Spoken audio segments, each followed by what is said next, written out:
श्रम कोड और मजदूरों पर क्या प्रभाव पड़ेगा, इस विषय पर सेमिनार आयोजित करने के लिए आयोजकों को बहुत बहुत धन्यवाद। और जैसा कि संबोधन में कहा गया, मैं तो परिचित नहीं रहा। जैसे होता है साथ साथ काम करके जो अनुभव हासिल करना किसी व्यक्ति के साथ, वो तो मेरे पास केदार दास जी के साथ अनुभव नहीं है, लेकिन सुना कि मजदूरों के मसीहा के रूप में जाने जाते थे और उन्हीं की स्मृति में ये विषय रखा गया है। और नवाब साहब ने एक एक बिंदु को लेबर कोड में क्या है और कैसे मजदूरों पर उसका प्रभाव पड़ेगा, इसकी भी बातें उन्होंने की है। बहुत सारी बातें हैं जिसको किया जा सकता है और आप सभी विद्वान लोग हैं, ऐसा नहीं है कि उससे अनभिज्ञ हैं। कुछ पहलू छूट सकता है, किसी पहलू पर कोई साथी का ज़्यादा पकड़ हो सकती है, लेकिन आप सभी संघर्ष के साथी हैं, हम सभी संघर्ष के साथी हैं, तो बहुत सारी बातों को समझते हैं।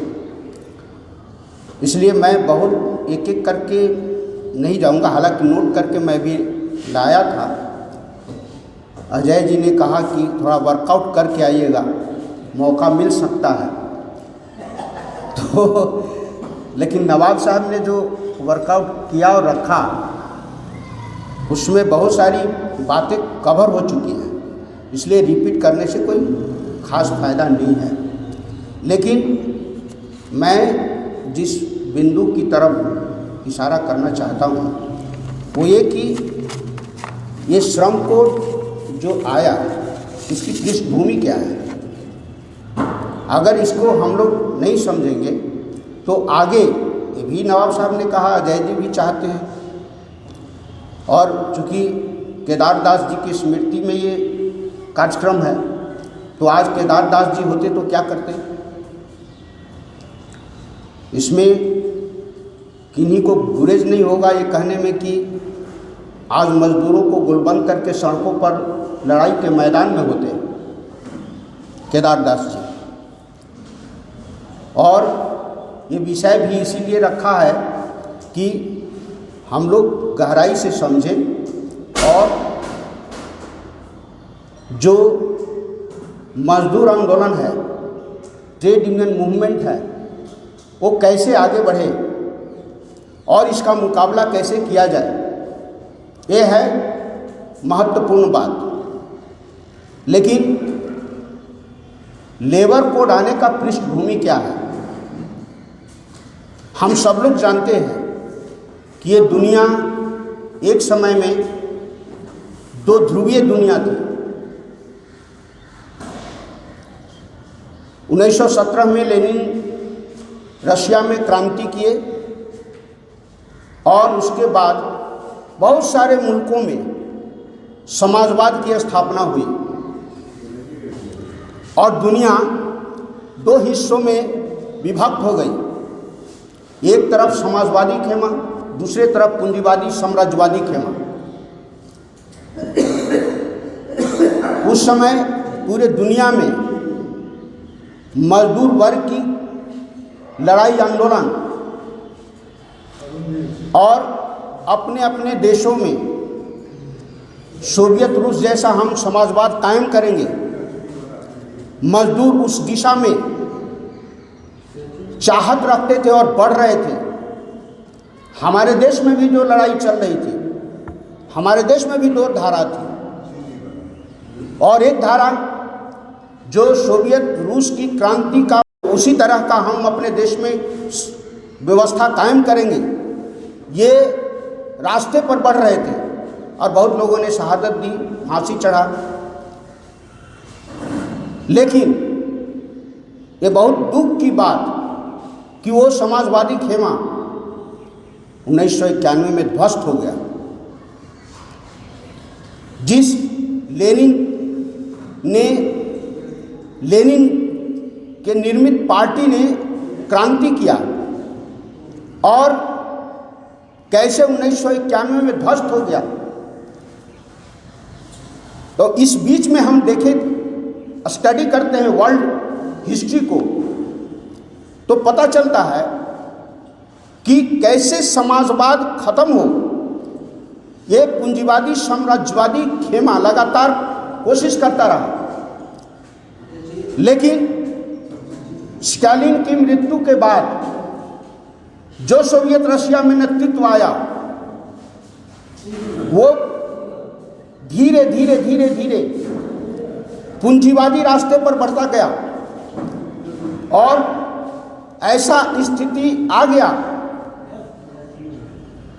कि 1991 में सोवियत रूस पूरी तरह से खंडित हो गया, खत्म हो गया। ये पूंजीवादी साम्राज्यवादी दुनिया ये कोशिश कर रही थी कि ये जो मजदूरों के जो हक और अधिकार और उसके पक्ष में जो कानून है, कैसे इसको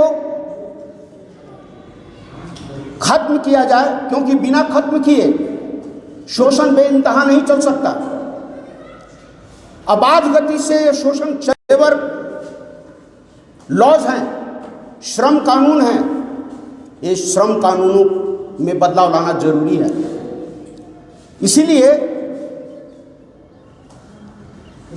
1994 में हमारे देश में एक गैट आया, ये पूरे वर्ल्ड में GATT। हमारे देश की सरकार ने उस गैट पर एग्रीमेंट किया, हस्ताक्षर किया, ये FDI लाया और इसी तरीके से जो मालिक वर्ग के हित में जो काम करने की जरूरत, कैसे उसको मुनाफा बढ़े आबाद गति से, तो ये सारे चीज जो आ रहे थे, सामने रोड़ा कौन था? वो सामने रोड़ा था लेबर लॉज, श्रम कानून। जो श्रम कानून ये भीख में कहीं पार्लियामेंट और विधानसभा ने नहीं दिया, हम सब जानते हैं। मजदूरों ने सड़क पर खून बहा करके इस हक और अधिकार को पाया। हमारे देश में भी जब हम गुलाम थे उस समय भी हमारे देश के मजदूरों ने फैक्ट्रियों में हड़तालें की, लड़ाइयाँ लड़ी, जेल गए, सब कुछ यातनाएं सही और अपने पक्ष में कानून बनवाया। इसीलिए आप देखेंगे जो 1926 में कानून बना, 1928 में कानून बना, 1948 में कानून बना, 47 में कानून बना, पार्लियामेंट तो उसके बाद आया और भी कानून बने हैं। लेकिन मुख्य जो कानून जो मजदूरों के हक में वो बने जब हम गुलाम थे। पेंशन, ये सारे कानून हम गुलाम भारत में पाए हैं, मजदूरों ने लड़ा। लेकिन जब 1999 आया तो 1900 और वाजपेयी जी की सरकार थी और कांग्रेस के नेता, आप सभी लोग जानते हैं, उनका नाम है रविंद्र वर्मा, उनके नेतृत्व में दूसरा श्रम आयोग गठित हुआ, कांग्रेस के थे। खैर जो भी हो, मैंने हो सकता है मैं क्या बोलते हैं कि जानकारी पुष्ट न हो, हम भी पुष्ट करेंगे, लेकिन जहाँ तक मैंने सुना। और उसके बाद 2002 में इस आयोग ने वो रिपोर्ट दिया। रिपोर्ट में क्या कहा? स्पष्ट कहा 2002 में कि ये जो लेबर लॉज हैं उनमें संशोधन करना पड़ेगा और 5 कानून की बात की, 5 कोड की बात किया है उसने। तो इस तरीके से ये आज आया, एकाएक आया, मैं ऐसा नहीं समझता। ये पूर्ववर्ती सरकारों की मालिकों के हित में कैसे काम हो, ये एक पर एक सरकारों ने उस दिशा में कदम बढ़ाया है।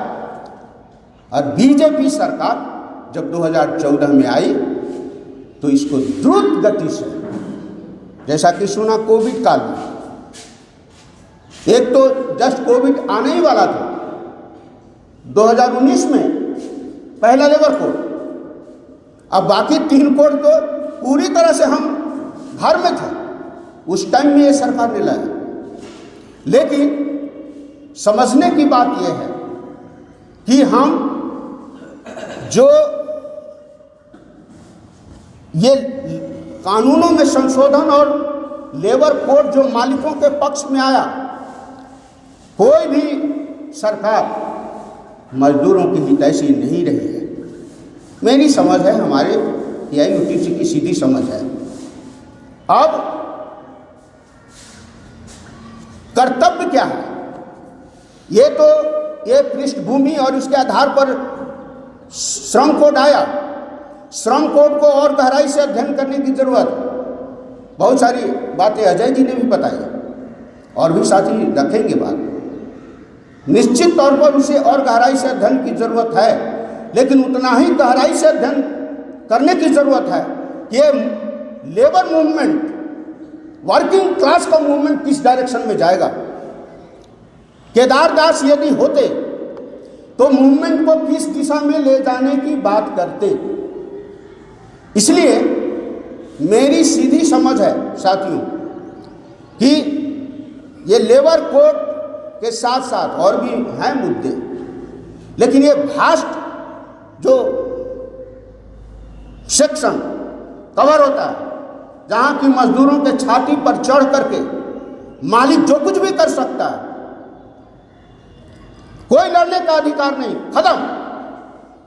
क्या विकल्प बचता है? आप याद कीजिए, हम लोग याद करें 250 साल पहले शिकागो में कोई कानून नहीं था, लेकिन कैसे खून बहा करके लड़ करके मालिक को झुकाया, सरकार को झुकाया और कानून बनवाया, कानून बने।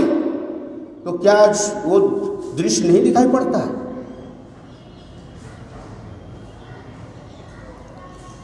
कुछ साथी चर्चा भी कर रहे थे, दुख भी है कि हम चाहते हैं मूवमेंट, जिसके लिए मूवमेंट चाहते हैं वो वर्कर्स नहीं आते। तो कमी कहां है? क्यों नहीं आते? जनरल वर्कर क्यों नहीं आ रहे? तो हम एक दो बात कह के, जो मार्क्स की बात है, महान कार्ल मार्क्स की बात है, उन्होंने जो कहा वो कह के अपनी बात खत्म करूंगा। कार्ल मार्क्स ने, हम सब जानते हैं कार्ल मार्क्स कितना, माने उनके साथ कितने लोग आते थे, मृत्यु पर कितने लोग उनके ये में आए थे, सब लोग जानते हैं। लेकिन जो कार्ल मार्क्स ने कहा कि जो मजदूर दुनिया को बदलेंगे, जो उनके नेता होंगे, जो मजदूर बदलेंगे, मतलब उसके साधारण मजदूर नहीं बदलेंगे। ये लेबर लॉज के खिलाफ जो लड़ाई होगी, साधारण लोग आगे नहीं आएंगे, कुछ मुट्ठी भर लोग आगे आएंगे, ये सब लोग जानते हैं। लेकिन जो मुट्ठी भर लोग हैं उनको एग्जाम्पल बनना पड़ेगा, हमें एग्जाम्पल बनना पड़ेगा। तो क्या है, मार्क्स ने कहा जो दुनिया को बदलना चाहते हैं, पहले उन्हें खुद बदलना पड़ेगा। तो क्या बदलाव करना पड़ेगा? हम लोग एक लाइन की बात बोलते हैं, तो क्या बदलना पड़ेगा? हमारी आदतें बदलनी पड़ेंगी, हमारा चिंतन बदलना पड़ेगा, हमारा कल्चर बदलना पड़ेगा।